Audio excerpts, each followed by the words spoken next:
Hello, and welcome to the League of Women Voters of Portland Voters Forum for ballot measure 26244, that is the Metro Zoo bonds. I'm League member Linda Mather, moderator for this forum. The League is a nonpartisan organization dedicated to making democracy work. We believe democracy works best when voters are informed about the issues and engaged in their communities. We are presenting this forum to give eligible voters the opportunity to learn more about this particular ballot proposition. We are grateful to support from the Carol and Velma Sailing Foundation, the WISE Foundation, the League of Women Voters Education Fund, and our media partner, Metro East Community Media. Under the voter forum protocols agreed to by the speakers for this event, each of the speakers will give a 2-minute opening, followed by questions that we have prepared based upon League positions and League member interest, and each speaker will have a 2-minute closing. Each of the speakers will also have 60 seconds to answer the questions. The candidates have previously agreed to comply with these time rules and other requirements. The speakers representing those supporting, the speaker, one of you, representing the ballot measures supporting it is Susan Hartnett, and she will speak first, followed by the speaker representing those opposing this ballot measure, Bala Yi. Okay, and therefore, Susan, we're going to start with your opening, if you would, please. Thank you, Linda. As the final chair of the 2008 Oregon Zoo Bond Citizens Oversight Committee, I saw the impressive work done by the Oregon Zoo to address animal care, conservation, education, and sustainability. In presenting the committee's final report to the Metro Council, I was delighted to say the committee affirms that over the 13 years of program and project activities, the 2008 bond funds were spent wisely, bond projects were advanced on schedule, completed within budget, and the bond program delivered on voters' expectations. I am now a member of the Board of Trustees for the Oregon Zoo Foundation and chair of the Yes for the Oregon Zoo campaign. I also have 30 years of experience in public sector planning and construction projects in the metro area. On any visit to the Oregon Zoo, you don't have to walk far to find habitats in need of improvement, aged building in need of replacement, infrastructure in need of upgrading, or to experience the accessibility challenges of a hillside site. Measure 26244 will replace the 2008 bond at a lower tax rate and raise approximately $380 million to continue addressing these needs. Over the past 2 years, the zoo has developed a 20-year campus plan that will guide priorities and chart the course of all zoo projects. The plan was developed thoughtfully, thoroughly, and with significant public and stakeholder input. The Oregon Zoo is committed to improving animal well-being, conservation education, guest and staff experiences, equity, accessibility, climate resilience, and sustainability across its 64-acre campus. Measure 26244 will ensure that they can pursue these commitments, build on the work that was started with the 2008 bond, and create a better zoo for animals and you. Thank you. And for your opening statement, Mr. Bahala. Well, thank you, Linda, and thank you for League of Women Voters for giving us this opportunity to present our case. So we oppose this bond measure for 3 reasons. 1, it's bad for animals. 2, it's bad for taxpayers. And 3, it's bad for the future. I'll start with why it's bad for taxpayers. $380 million is a lot of money. And the zoo boasts that they have 2,000 animals under their care, and 40% of the campus has already been covered by the previous bond measure. So that leaves us with something like $300,000 for each individual animal.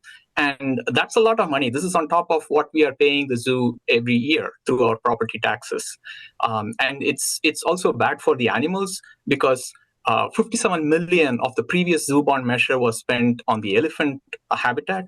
But since then, 4 elephants have died, and there has been a miscarriage, numerous tuberculosis infections, and foot diseases due to captivity. So the list goes on. If you actually look at the medical records of elephants instead of like most visitors just looking at it from outside.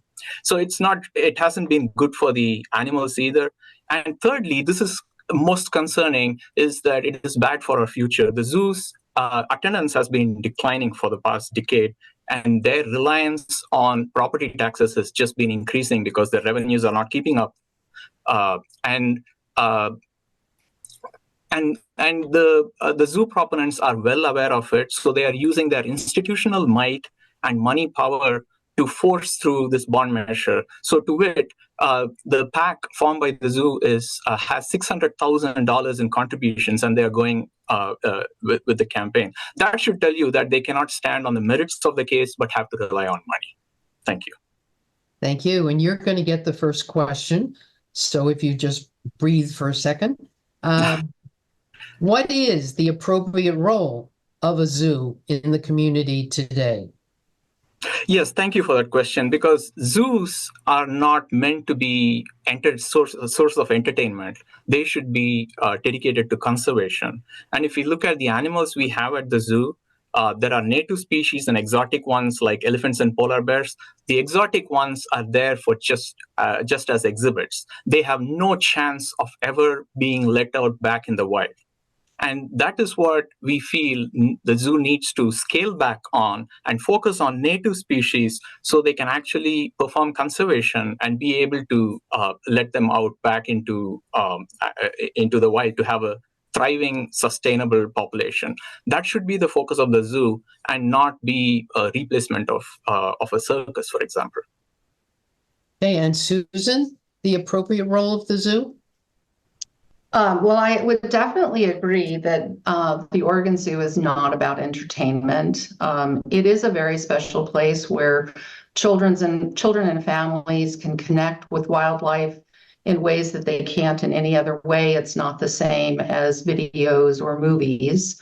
I will also say that the roles of zoos, particularly the Oregon Zoo, is an active conservation partner with many organizations across the globe. And I have to disagree that conservation means release back into the wild. In many places, the wild is no longer a habitat that these animals can survive in, often due to human impact on their environments. Okay, and let's continue, Susan, with you for the next question. What is the appropriate proportion of support of a zoo should it come from zoo admission fees? Well, many zoos, probably most zoos, rely on partnerships between attendees and nonprofit organizations and sometimes government entities. That is true for the Oregon Zoo as well.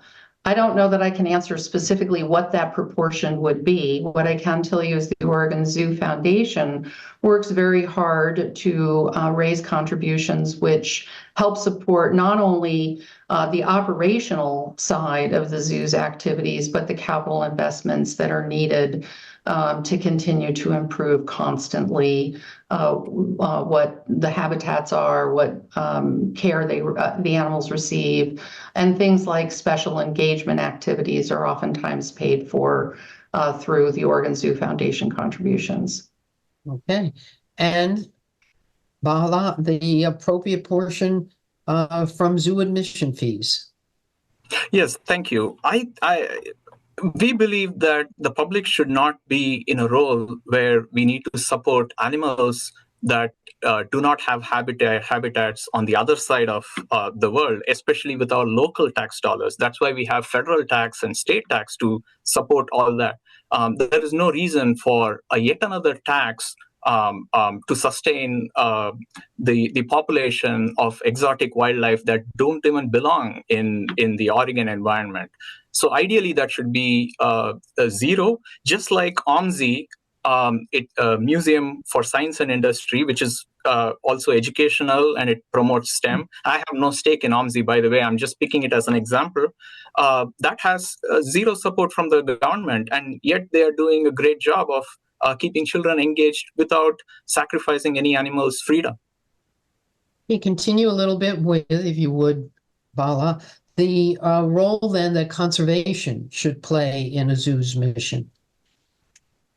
Yes, I agree that conservation should be first and foremost. And I'm not sure I would agree that the Oregon Zoo's mission is conservation first and foremost, simply because there are so many events geared towards entertainment, like zoo concerts, zoo lights, and feeding animals, having zoo visitors feed animals. Those do not align with the whole concept of conservation, which indicates that we need to have some respect for wildlife. Currently, the way it is done, the wildlife is just a backdrop for entertainment.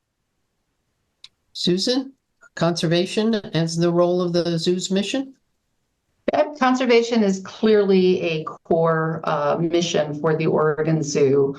The zoo has been engaged in the condor recovery program. It has been working on western pond turtle reintroduction very successfully for more than 2 decades. The silver spot butterfly, which is endangered in Oregon, and Washington is another species, local native species that the Oregon Zoo has been involved in conservation activities. Many of the species that Bala mentions, such as polar bears and the Asian elephants, the zoo is actively involved in conservation activities for those species as well, including through the Association of Zoos and Aquariums species recovery programs. So it's very much a part, and conservation education is a constant. Thank you. You are watching the video of the voter forum from the League of Women Voters of Portland, or you're listening to the podcast on the Metro Ballot Measure 26-244, the proposed extension of the existing zoo bonds. And we're going to go back now to another question. Susan, should the expense of zoo upkeep and development be borne by taxpayers who elect to do so, like some projects identified on an Oregon tax return, why or why not? First of all, as I said before, like many other zoos, the Oregon Zoo relies on partnership between public and private organizations, including the Oregon Zoo Foundation. I think if the state of Oregon wanted to include the Oregon Zoo Foundation or even the Oregon Zoo directly for taxpayers to elect to contribute money directly, that would be an excellent additional source of funding. I would also say that many things in our community rely on partnership with the voters through bond measures, our schools, our roads, many other things require willingness by the voters, as the voters did in 2008, to support the bond for zoo improvements. And Baha?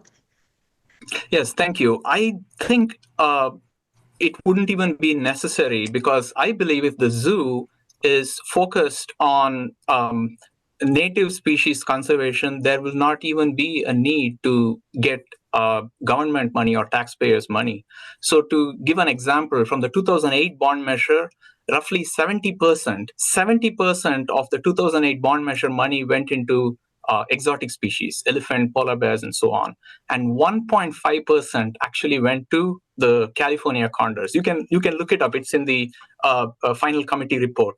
So that is the priority that the zoo's current leadership assigns. So when you prioritize exotic species that require more care, more resources, then we are in a position where the taxpayers are left to foot the bill. If the zoo only focused on native species, they will be self-sustaining, and their revenues will continue to sustain their operations. Okay, and I'm going to start with you again, Bala, but you may need to be creative with this question, if I may say so, which is, how many phases of this project are envisioned? of the project for the bond measure? Yes. And I think, Well, go ahead with it. oh, sorry. I was just going to say we don't know because the zoo hasn't put forward a concrete plan of how much money is going to which species maintenance or habitat. It's not put together a plan.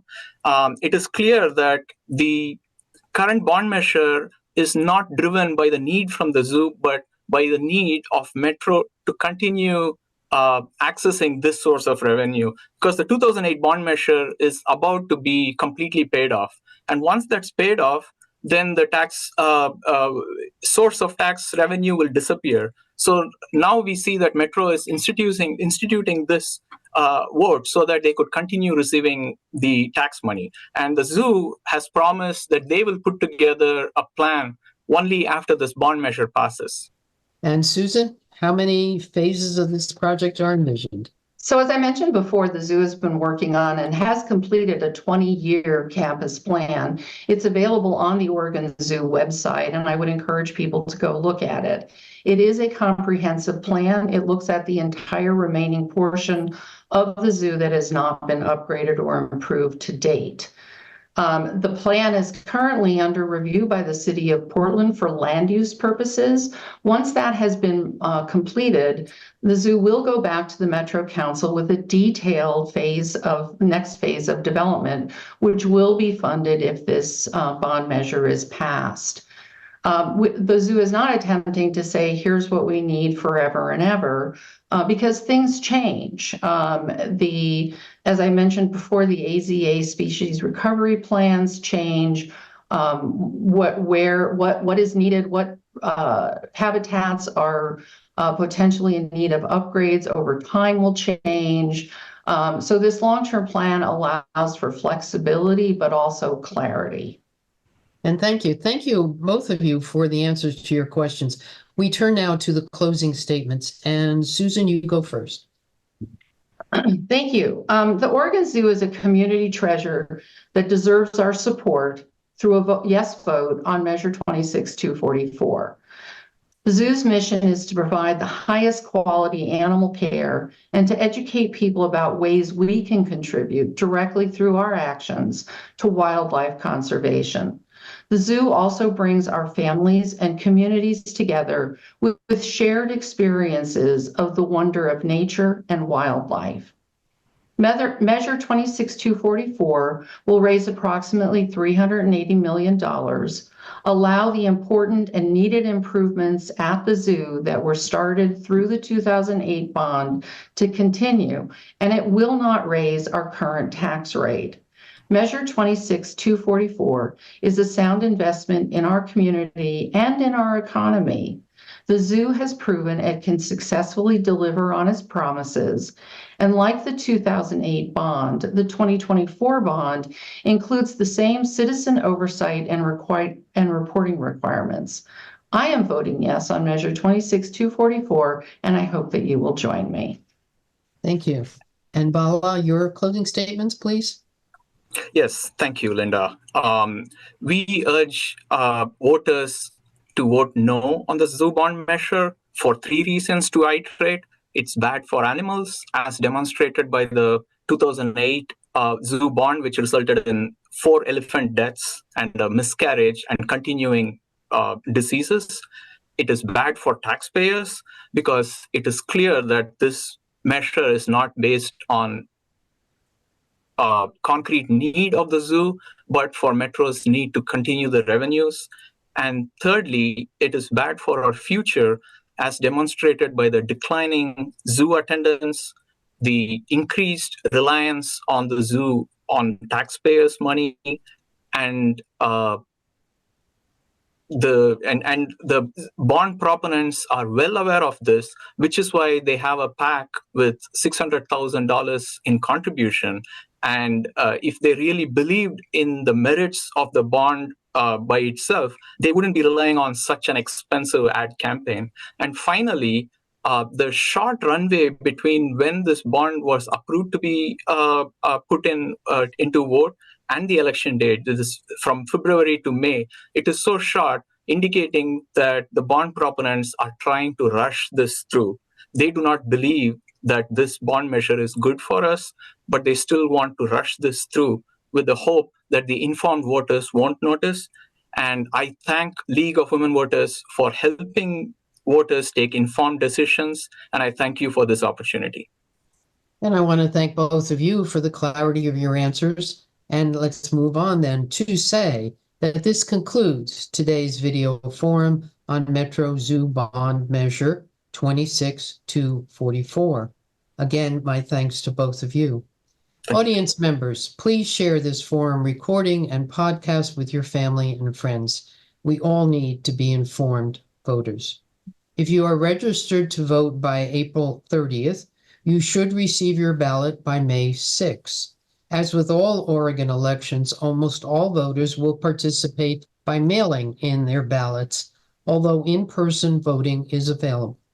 Check your Multnomah County voters pamphlet online or when it arrives by mail at your household. To be counted, ballots must be postmarked by Tuesday, May 21st at 8 p.m. You will also find an official ballot drop box location near you by either checking www.vote411.org or your copy of the county voters pamphlet. The League of Women Voters is a nonprofit membership organization. We hope this forum was meaningful to you. We welcome you to join or contribute at lwvpdx.org. This is Linda Mather for the League of Women Voters in Portland. Thank you for watching and listening and being an informed voter. Remember that your vote counts.